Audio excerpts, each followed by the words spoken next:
ఇవాళ ఉదయం పేపర్లో కూడా చూసిన ఈ విచారణకి దాదాపుగా 5 నుంచి 10 కోట్ల రూపాయలు ఖర్చు అవుతుంది అని ఇవాళ ఉదయమే పేపర్లో చూసిన.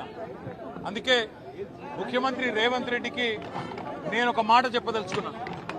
రేవంత్ రెడ్డి గారు, మీరు మీ కక్ష సాధింపు చర్యల్లో భాగంగా మీ మీద ఏసీబీ కేసు ఉన్నది కాబట్టి నా మీద ఏసీబీ కేసు బనాయించినావు, నీ మీద ఈడీ కేసు అయింది కాబట్టి నా మీద ఈడీ కేసు పెట్టినావు. ఏం ఇబ్బంది లేదు, నువ్వంటే దొరికినోనివి, నేనంటే నిజాయితీ పరుణ్ణి, ధైర్యం ఉన్నాను కాబట్టి ఎదుర్కొంటా. కానీ ఈ 5 కోట్లు 10 కోట్లు ప్రజాధనం ఏదైతే వృధా అవుతున్నదో ఆ 10 కోట్ల రూపాయలతో బ్రహ్మాండంగా ఇంకొక 500 మంది రైతులకు రుణమాఫీ చేయొచ్చు. ఆ 10 కోట్ల రూపాయలతో దాదాపు 2500 మంది పెద్ద మనుషులకు పెన్షన్లు ఇవ్వచ్చు. అందుకే రేవంత్ రెడ్డి గారికి నేను ఒక ఆఫర్ ఇస్తా ఉన్నా. రేవంత్ రెడ్డి గారు, నీకు నిజాయితీ ఉంటే, నీకు ధైర్యం ఉంటే ఒక పని చేద్దాం. నేను తయారుగా ఉన్నా, నువ్వు ముందుకు రా, జడ్జి గారు ముందు కూర్చుందాం. ఏసీబీ జడ్జి అయినా, హైకోర్టు న్యాయమూర్తి గారైనా, లేదా మీకు ఇష్టమైన న్యాయమూర్తి ఎవరి ముందైనా కూర్చుందాం. మీ మీద ఏసీబీ కేసు ఉంది, నా మీద ఏసీబీ కేసు ఉంది. నీ మీద ఈడీ ఛార్జ్ షీట్ చేసింది, నా మీద ఈడీ విచారణ జరుగుతున్నది. మీరు మొత్తం ఈ టీవీలు అన్నీ ఉన్నాయి కదా, మొత్తం మీడియా ఉంది కదా, లైవ్ టీవీ పెట్టండి. నేను రేవంత్ రెడ్డి గారు ఇద్దరం కూర్చుంటాం న్యాయమూర్తి ముంగట. మీరు ఏ ప్రశ్నను అడగండి కేసుకు సంబంధించి, ఆయన కేసు నా కేసు. ఇద్దరికి లై డిటెక్టర్ పరీక్ష పెట్టండి. ఇద్దరికి కూడా లై డిటెక్టర్ పరీక్ష పెట్టండి. మొత్తం రాష్ట్ర ప్రజలందరూ చూస్తుండగా ఒక 50 లక్షలు 20 లక్షల రూపాయలు ఒడిసిపోతుంది. లేకపోతే ఈ 10 కోట్ల రూపాయలతోని అనవసరంగా ప్రజాధనం దుర్వినియోగం అయ్యే విధంగా, ఇంతమంది ఉన్నతాధికారుల టైం వేస్ట్ అయ్యే విధంగా, ఇంతమంది మీడియా సంస్థల టైం వేస్ట్ అయ్యే విధంగా ఈ కక్ష సాధింపు విచారణ మంచిది కాదు. నేను రెడీగా ఉన్న రేవంత్ రెడ్డి, నీకు ధైర్యం ఉంటే ముందుకు రా. నీ జూబ్లీహిల్స్ ప్యాలెస్ లో అయినా సరే, లేదా న్యాయమూర్తి ఇంట్లో అయినా సరే, ఏసీబీ న్యాయమూర్తి ఇంట్లో అయినా సరే, కోర్టులో అయినా సరే, లేదా ఈడీ ఆఫీస్లో అయినా సరే, ఎక్కడైనా నేను లై డిటెక్టర్ పరీక్షకు సిద్ధం. నువ్వు కూడా రా, ఇద్దరం కూర్చుందాం. దొంగెవరో, ఎవరేందో, ఎవరి నిజాయితీ ఏందో రాష్ట్రం మొత్తం చూస్తుంది. నీకు ధైర్యం ఉంటే వెంటనే నిర్ణయం తీసుకో. డేట్ నువ్వే చెప్పు, టైం నువ్వే చెప్పు, ప్లేస్ నువ్వే చెప్పు, నేను వస్తా. నిజాయితీగా నా చేయిస్తా. నువ్వు లై డిటెక్టర్ పరీక్ష పెట్టి నువ్వు కూడా పెట్టుకొని కూర్చో. ఎవరు ఏందో రాష్ట్ర ప్రజలకు తేలుతుంది. ఇవాళ ఉదయం పేపర్లో కూడా చూసిన ఈ విచారణకి దాదాపుగా 5 నుంచి 10 కోట్ల రూపాయలు ఖర్చు అవుతుంది అని ఇవాళ ఉదయమే పేపర్లో చూసిన.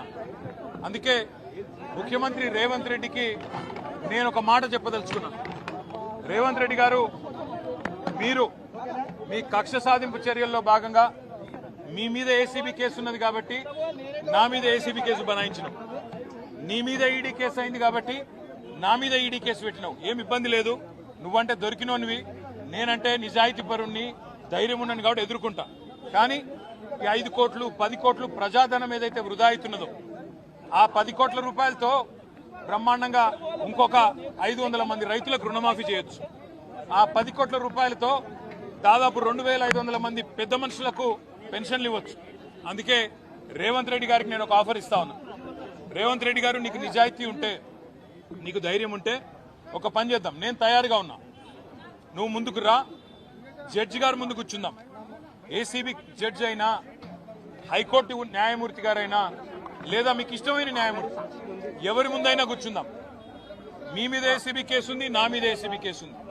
నీ మీద ఈడీ ఛార్జ్ షీట్ చేసింది, నా మీద ఈడీ విచారణ జరుగుతున్నది. మీరు మొత్తం ఈ టీవీలు అన్నీ ఉన్నాయి కదా, మొత్తం మీడియా ఉంది కదా, లైవ్ టీవీ పెట్టండి.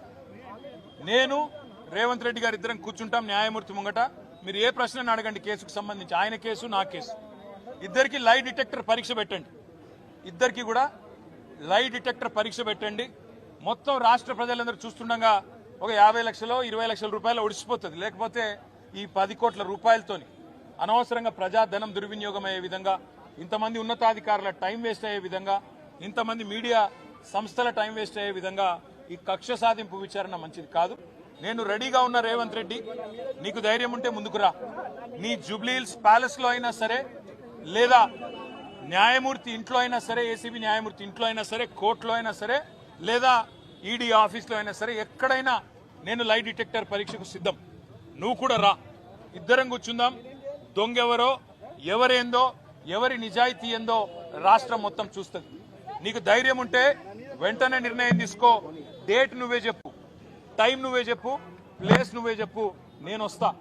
నిజాయితీగా నా చేయిస్తా. నువ్వు లై డిటెక్టర్ పరీక్ష పెట్టి నువ్వు కూడా పెట్టుకొని కూర్చో. ఎవరు ఏందో రాష్ట్ర ప్రజలకు తేలుతుంది. సరే.